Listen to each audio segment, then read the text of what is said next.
পরবর্তী শ্লোকে আমরা দেখব সেই ধুন্দুলির যে গুণগুলো সনকাদি মুনিগণ বর্ণনা করছেন, আমরা আগে যেটা শ্রবণ করলাম। তারপরে কি আছে? এবং নিবেশত প্রেমানা দাম্পত্য রমনায়নম অথ কামস্তয়া রসান সুখায় গৃহদীকিকম। তো এই ব্রাহ্মণ, তার স্ত্রী যেহেতু দেখতে সুন্দরী ছিল, কাজে কর্মে নিপুণ ছিল, আর গুণের কথা তো আপনারা শুনলেন, কলহপ্রিয়া, হিংসুক, সারাদিন প্রজল্প, বক বক বক বক করে, অন্যের নিন্দা করে, কৃপণ, একেবারে নৃশংস প্রকৃতির, ক্রূর, এই তো তার গুণ। কিন্তু এবং নিরসত প্রেমনা, তার মধ্যে আবার খুব প্রেমও ছিল, অর্থাৎ স্বামীকে প্রেমটা দান করতো ভালো করে। এইভাবে তারা কি করত? দাম্পত্য রমণ প্রিয়া, দাম্পত্য জীবন তাদের বেশ সুখেই কাটছিল। অথ কামস্তয়া রসান, সুখে কামনা বাসনায় তাদের কোনো কমি ছিল না, অর্থাৎ স্বামী স্ত্রীর যে সম্পর্ক, সেই দিক থেকে তারা একেবারে খুব অপূর্ব জীবন কিন্তু কাটাচ্ছিল। সুখায়ও গৃহদাকিকম, ঘরবাড়িও অপূর্ব সুন্দর ছিল। আপনারা শুনেছেন আত্মদেব বেশ ধনী ছিল, ফলে ঘরবাড়িও খুব সুন্দর ছিল। আর এই ঘরবাড়ি সুন্দর থাকার কারণে মনে তারা খুব শান্তিতেই দুইজনে মিলে সম্পর্কে একেবারে আনন্দে তারা বাস করত। কিন্তু একটাই সমস্যা ছিল, রসান সুখায় গৃহদীকিকম, তাদের মনে কিন্তু কোনো সুখ ছিল না। জয় জয় শ্রী ভগবত কথা কি? তাহলে বুঝতেই পারছেন, সর্বাঙ্গ সুন্দর বা সব কিছু ভালো এক জন্মে হতে পারে না। দিন এবং রাত্রি, কোথাও ভালো কোথাও খারাপ, ভগবান এইভাবেই কিন্তু দেবে। কোনো মানুষ যদি মনে করে যে আমাকে সবটাই ভালো দেবে, তাহলে তো হবে না বাবা। সবাইকে ভাগ করে দেবে তো, আপনাকেও দেবে, কোথাও কম কোথাও বেশি। যার প্রচুর ধন আছে তার মনে শান্তি নেই, যার মনে শান্তি, যারা তো ধন সম্পদ কম কিন্তু দেখা যাবে স্বামী ভালো, সন্তানাদি ভালো, আবার দেখা গেছে সব ভালো, সব দিকেই ঠিক আছে কিন্তু ঘরবাড়ি সেরকম নেই। এরকম কম বেশি, এক জন্মে সব পাওয়া যায় না, কোথাও কম কোথাও বেশি। আবার দেখা যাবে সব দিকেই ঠিকঠাক কিন্তু তার মধ্যে কোনো আধ্যাত্মিক চেতনা নেই, মানে নিজের জন্মটাকেই মাটি করছে। তো তাই এদের এমনিতে খুব সুখে শান্তিতে তারা বাস করত, কিন্তু মনে কোনো শান্তি ছিল না। পশ্চাৎ ধর্মা সমারুদ্ধা স্থাপভং সন্তান হে তবে ভূমকর্ম হিরণ্যী বাসাংসি দিনাব যচ্ছত সদা। তো এই ধর্ম কর্ম সব কিছু করার চেষ্টা করেছেন এই ব্রাহ্মণ। ব্রাহ্মণ তো নিজে সব জানেন, ধর্ম কর্ম বেদ অধ্যয়ন করেন, গায়ত্রী মন্ত্র জপ করেন, তার আর অজানা কিছু নেই।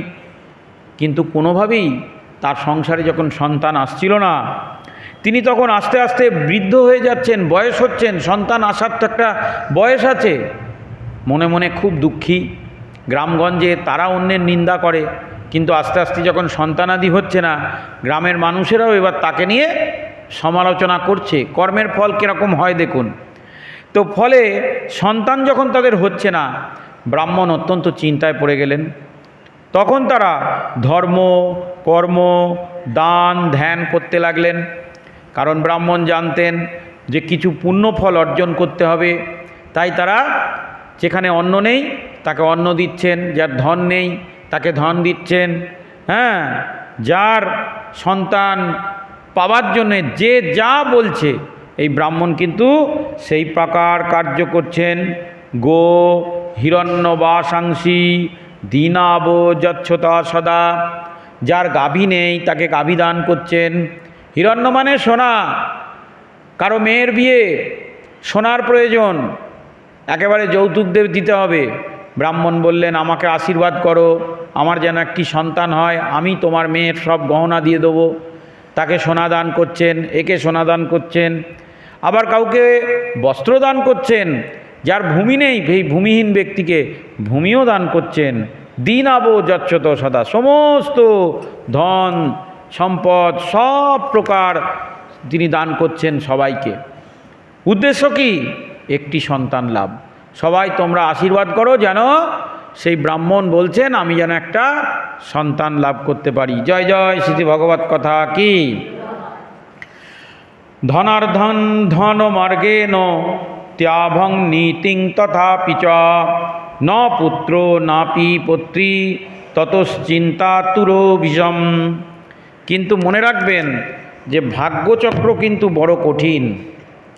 ব্রাহ্মণ যতই ধন সম্পদ টাকা পয়সা গো স্বর্ণ ভূমি দান করুক না কেন, ধনার্ধং ধর্ম মার্গেণ ত্যাব্যং নীতি তথাপি চ, তাতে কোনোই লাভ হচ্ছে না।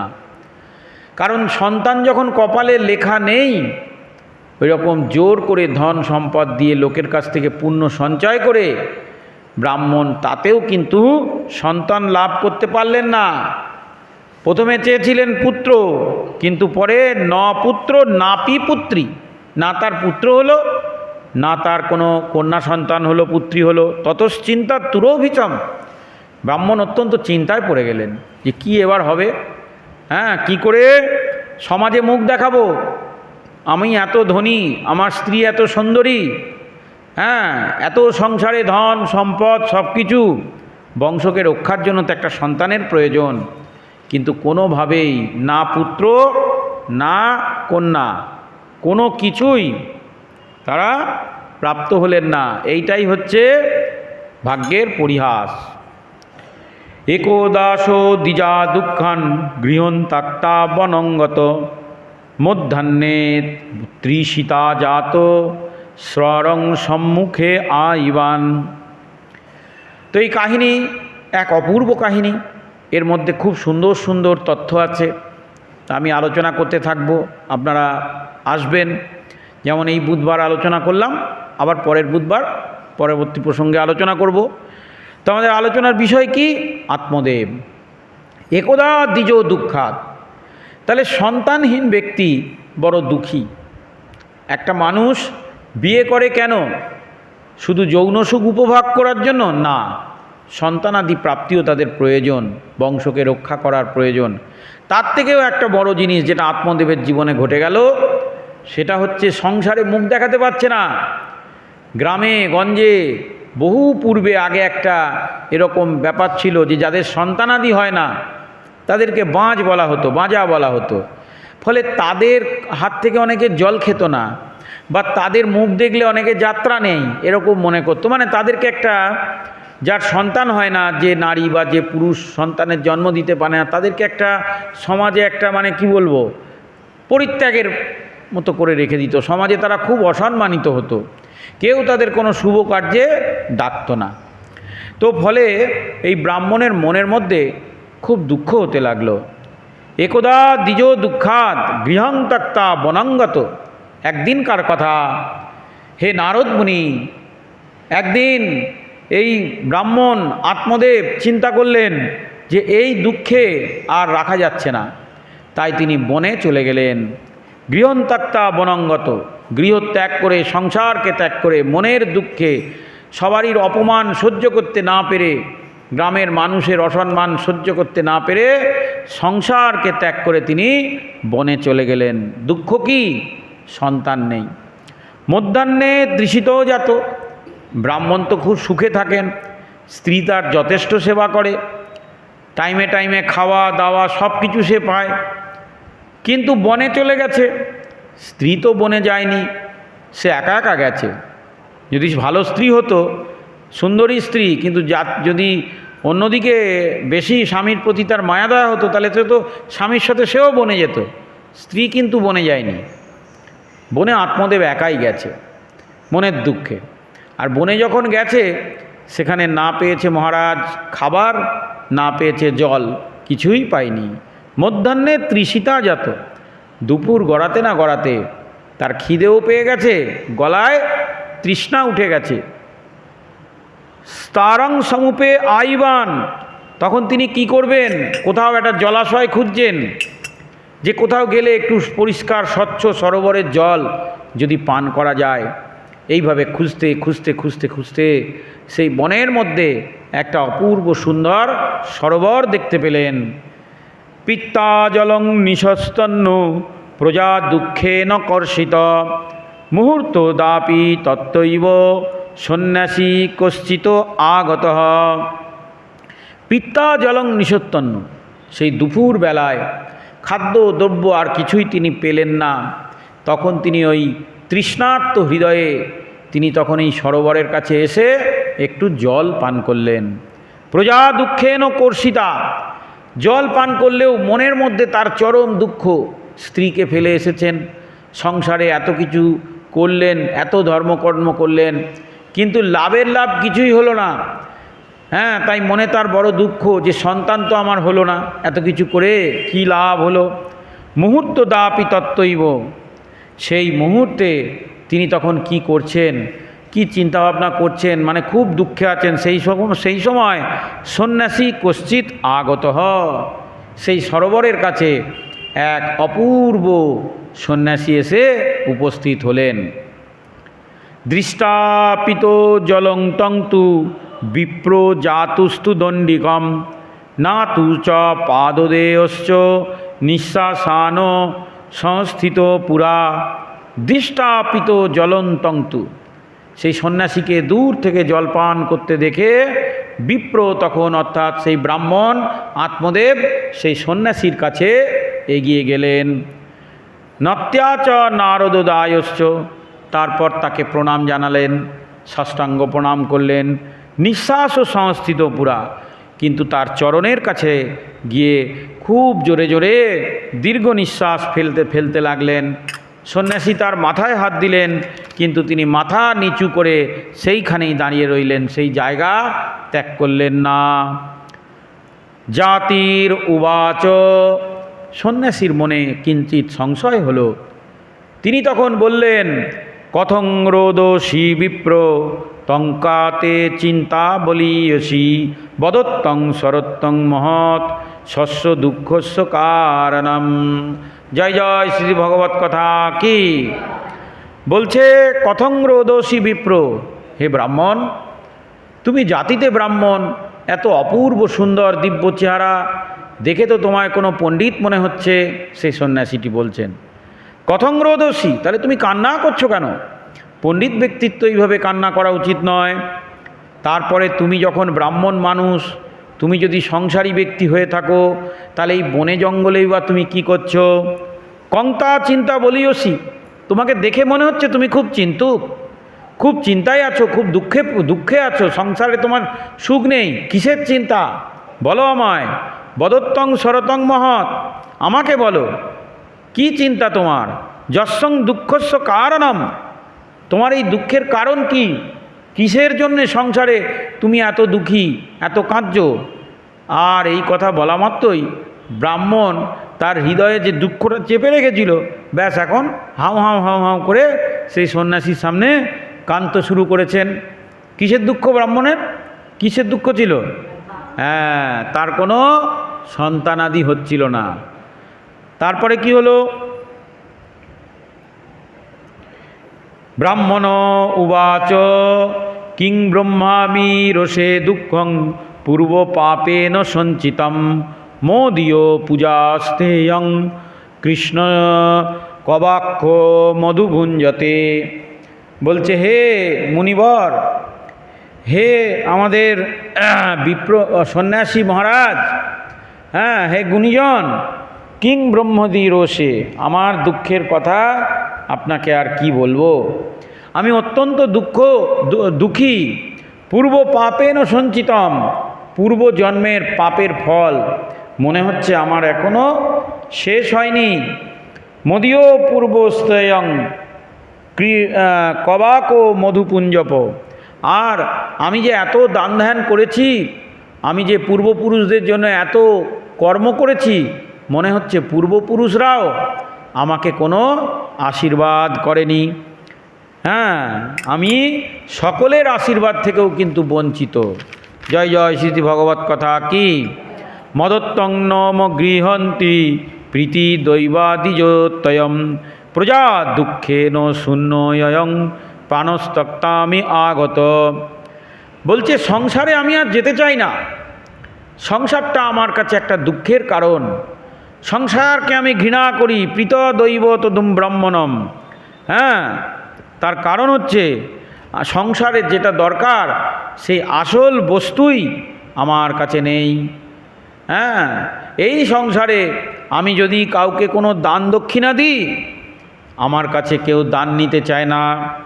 এমনকি প্রীতা দেব দ্বিজত্বয়, ব্রাহ্মণ দেবতা এরাও যদি আমি কাউকে কিছু দান করি তাহলে তারাও সেই দানকে গ্রহণ করে না। কেন? যারা এই ধরনের ব্যক্তি, অর্থাৎ যাদের সন্তান নেই, বাঁজা যাদের বলা হয়, তাদের হাত থেকে অনেকে আগের এগুলো ধারণা ছিল, এখন আর নেই, তাদের কাছ থেকে কেউ দান দক্ষিণাও নিত না, বুঝেছেন? এমনকি দেবদেবতারাও তাদের পূজা স্বীকার করতো না, দেবদেবতাদের সেবাতেও তাদের লাগানো যেত না, ভোগের রান্না ভোগের সেবা, দেবদেবতারাও তাদের কোনো কিছু গ্রহণ করতো না। তাহলে ব্রাহ্মণের অবস্থা ভাবুন, প্রজা দুঃখেন শূন্যয়ং, বলে আমার সংসারে সব আছে, ধন সম্পদ টাকা পয়সা ঐশ্বর্য মান যশ সুন্দরী স্ত্রী প্রেম ভালোবাসা সব কিছু আছে, শুধু প্রজা দুঃখেন শূন্যয়ং, একটি ঘর, সেই ঘরের মধ্যে কোনো সন্তান নেই। প্রাণং স্তক্তামি ত্যাগতং আগত, আর যেহেতু আমি আর সন্তান নেই, গ্রামের মানুষেরা আমাকে পছন্দ করে না, তাই মনের দুঃখে আমি নিজের জীবনকে বিসর্জন দিতে এসেছি। পল্লাতে যৌম ময়া ধেনু সবন্দা সবার্থং ভবেত, যে ময়া রোপিতা বৃক্ষং সোহপি বন্ধত্তম আশ্রয়াত। বলছে শুধু কি এখানেই শেষ? হে সন্ন্যাসী মহারাজ, আমার আরও দুঃখ আছে। বলে কি দুঃখ? সন্তান নেই এটাই তো দুঃখ। বলছে না, শুধু সেই দুঃখ না, পাল্লতে যৌময়া ধেনু, বলে অনেক শখ করে আমি একটা গাভী পুষেছিলাম, সবন্ধা সর্বতা ভবেত, সেই গাভীটাও বন্ধা, তারও কোনো সন্তান হয় না। যদি আমার সন্তান না হয়, একটা গাভীরও যদি সন্তান হয়, একটা বাছুর হয়, তাও জানবো যে আমি কোনো পুণ্যবান ব্যক্তি। কিন্তু আমি যখন একটা গাভী নিয়ে এসে পুষলাম, তারও কোনো সন্তান হলো না। বলে আর কি দুঃখ? যে ময়া রোপিতাং বৃক্ষ সোহপিং বন্ধতং আশ্রয়ত। কি মজার কথা দেখুন, একটা বৃক্ষরোপণ করলে সে বৃক্ষেও কোনো গাছে ফল হয় না। জয় জয় শ্রী ভগবত কথা কি? তাহলে ব্রাহ্মণ বংশে জন্মগ্রহণ করেও, এত সুখী ধন সম্পদ হয়েও তার জীবনে কোনো শান্তি নেই। সে যদি গাছও লাগায়, সে গাছেও কোনো ফল হয় না। সত্যি তো এটা একটা দুঃখের ব্যাপার।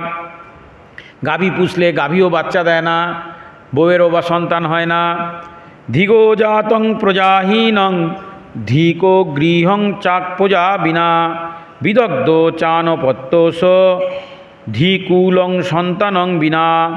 তাই বলছেন যে হে মহারাজ, হে আমাদের সন্ন্যাসী মহারাজ, ধিকং জীবিতং প্রজাহীনং, আমার এই মনুষ্য জীবন সন্তান বিনা ধিক।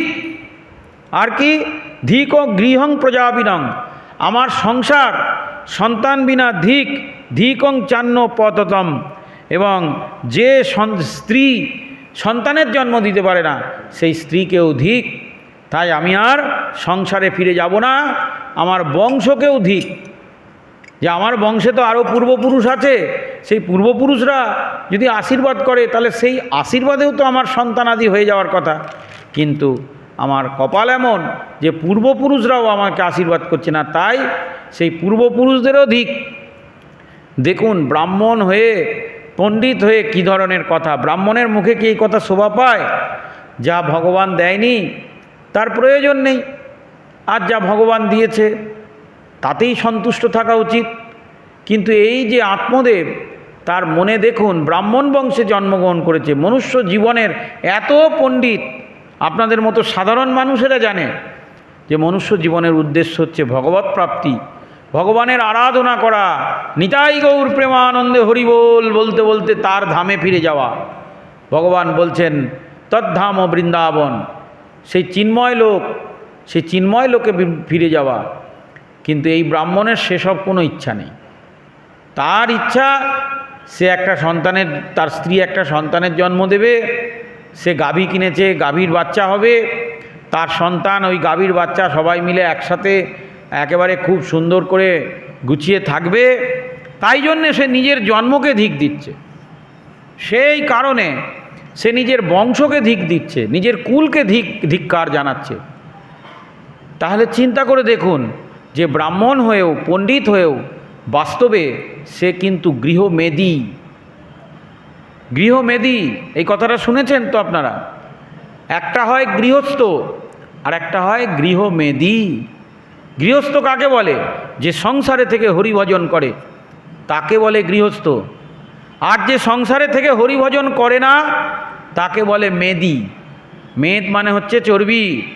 শরীরে চর্বি জমে গেলে যেমন সেই শরীর অত্যন্ত স্থূল হয়ে যায়, সেই শরীরে নানান প্রকার রোগ ভোগ আদি ব্যাধির জন্ম হয়, ঠিক তদ্রূপ সেই যে ব্যক্তি সংসারে থেকে হরিভজন করে না তাকে গৃহস্থ বলা হবে না, তাকে বলা হবে গৃহমেদী। তো এই ব্রাহ্মণ তিনি এত পণ্ডিত, এত কিছু, কিন্তু তার আচরণ কিন্তু গৃহমেদীর মতন, গৃহস্থের মতো নয়। তাই বলছেন যৎফলং মৃগদা আয়ং তৎশীঘ্রং চ বিনশ্যতি নির্ভাগ্য সন পুত্রেস্য কিমিত জীবেতে নমা। বলছেন হে প্রভু, হে মহারাজ, হে সন্ন্যাসী মহারাজ, এখানেই শেষ নয়। আমি যখন বাইরে থেকে কোনো ফল কিনে নিয়ে আসি, সে ফল বাড়িতে কয়েক ঘন্টার মধ্যেই পচে যায়। কোনো বস্ত্র কিনে নিয়ে আসি, কিছুক্ষণ পরে সেই বস্ত্র ছিঁড়ে যায়। এরকমও কি কখনো হয়? আসলে তা নয়। কাহিনীটা এখানে বর্ণনা করা হচ্ছে ঠিকই, দুঃখ তার একটা আছে সংসারে, তার সন্তান হয়নি, বাকিগুলো তার মানসিক যন্ত্রণা। এখন হতাশাই এসব বলছে বাইরে থেকে কোনো খাবার কিনে নিয়ে এলে, ধরুন দোকান থেকে মিষ্টি কিনে নিয়ে এসছে, বাড়ি এসে দেখে গেছে পচা। বাইরে থেকে ফল কিনে নিয়ে এসছে, সে ফলও বাড়ি এসে পচে যায়। বস্ত্র কিনে নিয়ে আসছে, সেই বস্ত্রও দেখা যাচ্ছে সেই বস্ত্রের মধ্যে ছিদ্র, সে বস্ত্র কাউকে দান করা যাবে না, নিজেও পরতে পারবে না। নির্ভাগ্যস্য পতস্য, বলছে আমি হচ্ছি অত্যন্ত দুর্ভাগা। কেন না, আমি হচ্ছি পুত্রহীন। কি মতো জীবতে নবা, আপনিই বলুন যে এই রকম যার দুর্ভাগ্য তার কি বেঁচে থাকা উচিত?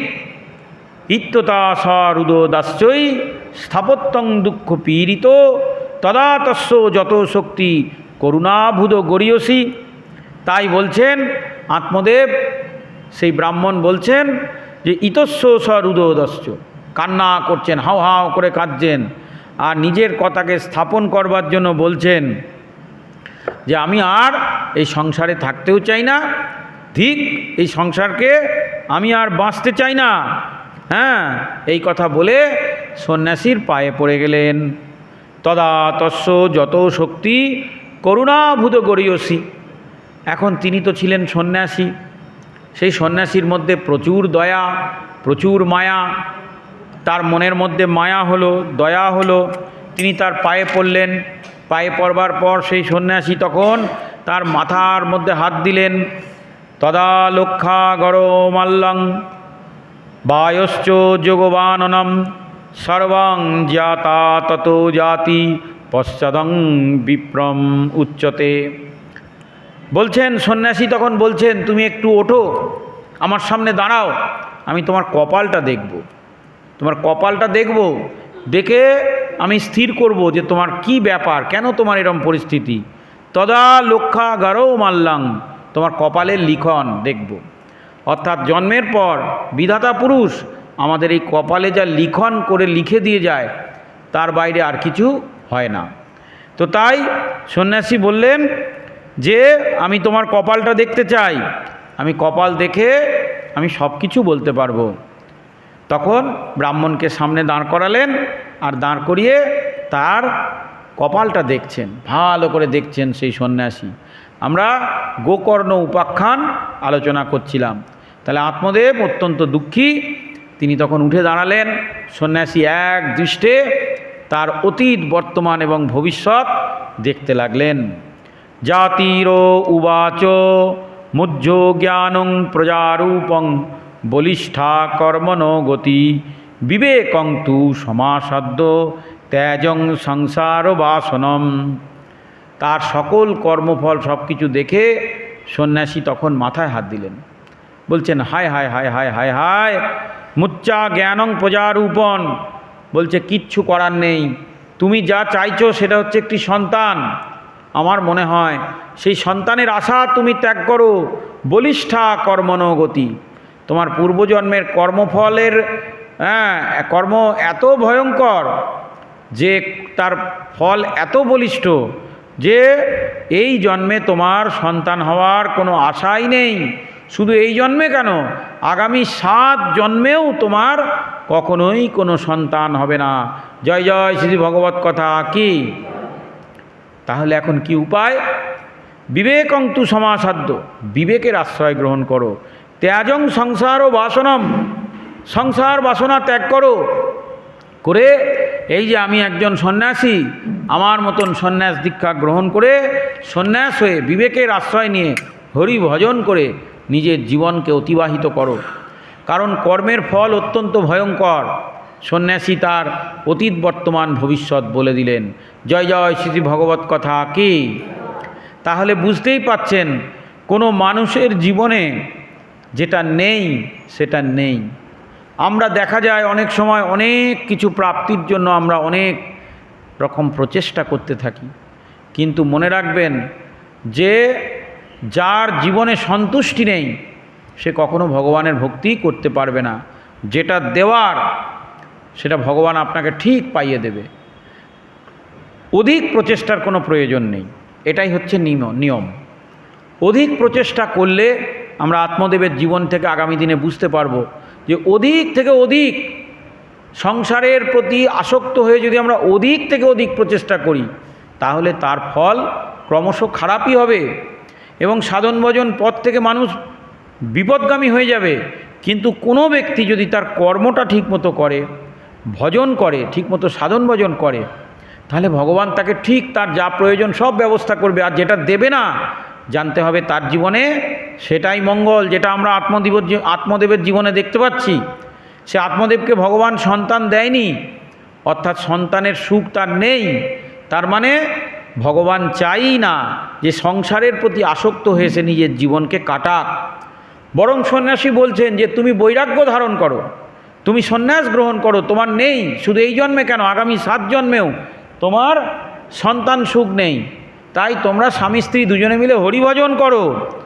হ্যাঁ, দিয়ে বলছেন শৃণ বিপ্র ময়া তেহদ্য প্রারব্ধ তু বিলক্ষিকম সপ্ত জন্ম বোধি তব পুত্র নৈব নৈব চহ। জয় জয় শ্রী ভগবত কথা কি। বলছে দেখো, শুনো বিপ্র ময়া তেহদ্য, আমি একজন সন্ন্যাসী হয়ে তোমাকে বলছি, হে বিপ্র, হে ব্রাহ্মণ। বলছেন প্রারব্ধম তু বিলক্ষিতম, প্রারব্ধে যা লেখা আছে তা হবেই, কিচ্ছু করার নেই। তোমার সন্তান নেই, সপ্ত জন্ম বোধিতব, শুধু এই জন্মে কেন, আগামী 7 জন্মেও তোমার সন্তান পুত্র কন্যা পুত্র নৈব নৈবচ, কখনোই পুত্র সন্তানের সুখ তুমি পাবে না, এটাই তোমার প্রারব্ধ। কারণ ভগবান চাইছেন ব্রাহ্মণ বংশে তুমি জন্মগ্রহণ করেছ, পণ্ডিত ব্যক্তি, তুমি হরিভজন করে জীবন কাটাও, এইটাই ভগবানের ইচ্ছা। আর পূর্বে তো আপনারা শ্রবণ করলেন যে আত্মদেব একদিকে ছিলেন যেমন তিনি অত্যন্ত দিব্য অপূর্ব সুন্দর, তেমনি জন্মকর্মে ব্রাহ্মণ আর পণ্ডিত প্রকৃতির ব্যক্তি, কিন্তু তা সত্ত্বেও সেই ব্রাহ্মণ তিনি সংসারের প্রতি এমন আসক্ত যে সন্ন্যাস গ্রহণের কথা তিনি চিন্তাই করতে পারছেন না। সন্ততে সাগর দুঃখং রূপাঙ্গ তৎপুরে তথা রে মুচ্যদে কুম্ভটাসং সন্ন্যাসং সর্বদা সুখম। বলছে আমি তোমাকে আশীর্বাদ করছি, তুমি সন্ন্যাস গ্রহণ করো, এই জন্মেই তোমার মুক্তি হয়ে যাবে। কিন্তু যদি তুমি সংসারে ফিরে যেতে চাও তাহলে এই সংসার জীবনে গিয়ে পরম দুঃখ লাভ করবে। সন্ততে সাগর দুঃখম, বিশেষ করে কোনো ব্যক্তির যদি সন্তানাদি না থাকে বিবাহের পর, তাহলে তার জীবন আরও দুঃখময় হয়ে যায়। রূপাঙ্গ পুরো তথা, সেই পুরে সেই কুলে সবাই তাদের বাঁজা, তাদের এইসব বলে অসম্মান করে। আগেকার দিনে ছিল, বহু পূর্বে আপনারা শুনেছেন যে তাদের হাত থেকে কেউ কোনো জিনিসপত্র নিত না। যে দম্পতির সন্তান নেই, পুত্র কন্যা কিছুই জন্ম হয়নি, তাদের হাত থেকে ব্রাহ্মণরাও দান দক্ষিণা নিত না, এমনকি দেবদেবতারাও তাদের পূজা গ্রহণ করতো না। তো বলছে এইরকম জীবন রেখে তোমার লাভ কি? তার থেকে কি রে মুচ্চতে কুটুম্বাংশ, নিজের বংশকে যখন ভগবানই রক্ষা করার জন্য চিন্তা নেই, তা তোমার বংশকে তোমার রক্ষা করার তো দরকার নেই। সন্ন্যাসং সর্বসুখম, তার চেয়ে বংশের কপালে ঝেঁটার বাড়ি, তুমি বরং সন্ন্যাস আশ্রম গ্রহণ করো। আর সন্ন্যাস আশ্রম কি? সর্বদা সুখম। এই জগতে সবচেয়ে বেশি সুখী কে? যিনি সন্ন্যাসী। সন্ন্যাসী মানে মনে রাখবেন, মানে পোশাকে সন্ন্যাসী নয়, মনের দিক থেকে যে প্রকৃত সন্ন্যাসী, অর্থাৎ সংসারের প্রতি যার কোনো আসক্তি নেই, পরম বৈরাগ্যপরায়ণ ব্যক্তি, সেই হচ্ছে সুখী। যদি সংসারের কোনো বিষয়, সংসারের কোনো ব্যক্তি আর সংসারের কোনো বস্তুর প্রতি আপনার মন বা আকর্ষণ বেশি হয়, তাহলে সেই সংসার আপনাকে দুঃখ ছাড়া আর কিছুই দিতে পারবে না। সংসার আপনাকে তিনটে জিনিসে আটকে রাখে, একটা হচ্ছে ব্যক্তি, একটা হচ্ছে বিষয়, আর একটা হচ্ছে বস্তু। এই তিনটেকে নিয়েই কিন্তু সংসার, ব্যক্তি, বিষয় আর বস্তু। প্রথম মনের মধ্যে আসবে বিষয়, চিন্তা হবে, বিষয়টা হয় মনে যে আমার একটা খুব গরম পড়ছে, তো শরীরটাকে ঠান্ডা রাখার জন্য আমার একটা এসি চাই। এটা কি? এটা বিষয়। এবার এসি কি? এসি মানে এসিটা পড়ে, বিষয় হচ্ছে ঠান্ডা, এত গরম কি করে সহ্য করব? তখন একজন বলবে এই গরম থেকে মুক্তির উপায় আছে, একটা এসি কেন। তাহলে এসিটা হয়ে গেল বস্তু। বিষয়টা কি? গরম লাগছে, এই গরম আমি সহ্য করতে পারছি না। আর তাহলে বিষয় থেকে চলে এলো কোথায়? বস্তু। তাহলে সেই বস্তু, যে ব্যক্তি, যে বস্তু আমাকে এই গরমকালে ঠান্ডার মতো ইমেজ দিবে, অপূর্ব আনন্দে আমি গরমকালকে তাড়িয়ে দিয়ে প্রকৃতির বিরুদ্ধে আচরণ করে খুব সুন্দর ঠান্ডায় দিন কাটাতে পারবো, তাহলে বস্তু। তখন মনে হবে সেই বস্তুটা কোথা থেকে আসবে? তখন আসবে ব্যক্তি, যে ওই বস্তু আমাকে কে দেবে? ওই ব্যক্তি দেবে। তাহলে প্রথমে কি আসছে? বিষয়। সেই বিষয় থেকে আসছে বস্তু, বস্তু থেকে আসছে ব্যক্তি। এইভাবে মায়া আমাদেরকে সংসার জীবনে কি করে? একেবারে আবদ্ধ করে রাখে। কিন্তু যিনি সন্ন্যাসী, তার কি হবে? তার বিষয়ের প্রতি তো সে নির্লোভ, সে তো বৈরাগী ব্যক্তি, তার বিষয়ের প্রতি কোনো আসক্তি নেই। তাই তার গরম লাগলো কি ঠান্ডা লাগলো, কোনো জিনিস প্রয়োজন হলো কি না হলো, তার কিছুই যায় আসে না, অর্থাৎ তার কোনো বস্তুর প্রয়োজনই নেই। আর যেখানে বস্তুর প্রয়োজন শেষ, সেখানে ব্যক্তির প্রয়োজন কি থাকবে? কেউ দিলেও ভালো, না দিলেও ভালো, পরম বৈরাগী। তাহলে এই প্রকার ব্যক্তি, তাকে বলা হয় সন্ন্যাসী। সেই সন্ন্যাসীর সংসার জীবনে পরম সুখ। ব্রাহ্মণ উবাচ বিবেকেন ভবেৎ ন কিম পুত্রাং দেহি বলাদীপ ন চ ত্যাজং মহৎ প্রাণং স্তদাগ্য মুচ্যতি। জাতিতে ব্রাহ্মণ, এদিকে পণ্ডিত, সব কিছু, কিন্তু সন্ন্যাসী যখন এইরকম ধরনের কথাবার্তা বলছেন, ব্রাহ্মণ কি বলছেন শুনবেন? বলছেন বিবেকেন কিম মহৎ। আরে বাবা, আমি সন্তান সুখে কষ্ট পাচ্ছি, আমার সন্তান নেই। আপনি কি করে সন্তান পাওয়া যায় সেই সেই বিধান আমায় বলুন। আমি বিবেক নিয়ে কি করব?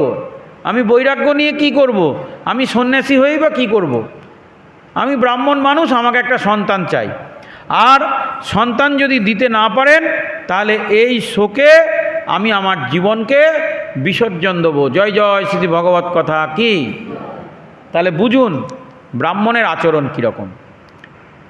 তাহলে এই প্রকার ব্রাহ্মণের যদি আচরণ হয়, তাহলে তার দ্বারা জগতে কি মঙ্গল হতে পারে? পুত্রাদি সুখং হীন অয়ং সন্ন্যাসং শুষ্ক এ বহি গৃহস্থং সরস লোকে পুত্র সম্বন্ধিতম। বলছে বিয়ে করেছি, আমার এত সুন্দরী স্ত্রী, এত ধন সম্পদ, টাকা পয়সা, আমি যদি সন্ন্যাস নিয়ে নিই, আমি যদি বৈরাগী হয়ে যাই, বা আমি যদি মরেই যাই, তাহলে তাদের কার ভরসায় রেখে যাব? তো পুত্রাদি সুখম হীনয়হং, এই জগতে যার সুন্দরী স্ত্রী আছে, যার সুন্দর পুত্র সন্তান আছে, সেই জগতে সবচেয়ে বেশি সুখী। যে সন্ন্যাসী সে সুখী না। সন্ন্যাসং শুষ্কং এ বহি, সন্ন্যাস জীবন শুষ্ক, পত্র পুষ্প ফল মূল খেয়ে জীবন কাটাতে হবে। ব্রাহ্মণ বলছেন আত্মদেব, আমার সেই জীবন চাই না, চাই না, চাই না। গৃহস্থং সরস লোকে, বরং গৃহস্থ জীবন অত্যন্ত সরস, খুব আনন্দের, পুত্র পুত্রং সম্বন্ধিতং, কিন্তু সেই সংসারে ভালো পুত্র সন্তান আদি সব কিছুর থাকা দরকার। জয় জয় শ্রী ভগবত কথা কি। তো এইভাবে ব্রাহ্মণ আত্মদেব তিনি তখন নিজের জীবনকে বিসর্জন দেওয়ার উদ্দেশ্যে আমাদের সেই সন্ন্যাসীর কাছে বললেন যে হয় আপনি আমাকে পুত্র সন্তানের আশীর্বাদ করুন, যেখান থেকে পুত্র পাওয়া যায় আমাকে এনে দিন, কি কর্ম করতে হবে আমায় বলুন, আর না হলে ওই সব শুষ্ক কথাবার্তা, শুষ্ক জীবন আমার দরকার নেই। হ্যাঁ, আমি এক্ষুনি নিজের জীবনকে বিসর্জন করে আমি নিজের জীবনকে শেষ করব। এই হচ্ছে ব্রাহ্মণের সেই আত্মদেবের আচরণ। তা আমরা গোকর্ণ উপাখ্যান প্রসঙ্গে সম্পূর্ণ সংস্কৃত শ্লোক উচ্চারণ এবং তার ব্যাখ্যা শ্রবণ করছিলাম। তো আজকের ভাগবতী কথা আমরা এখানেই বিরাম দিলাম। আবার দেখা হবে আগামী বুধবার, হ্যাঁ, ঠিক 7:30টার সময়। সকলে ভালো থাকবেন, সকলের মঙ্গল হোক। হরে কৃষ্ণ।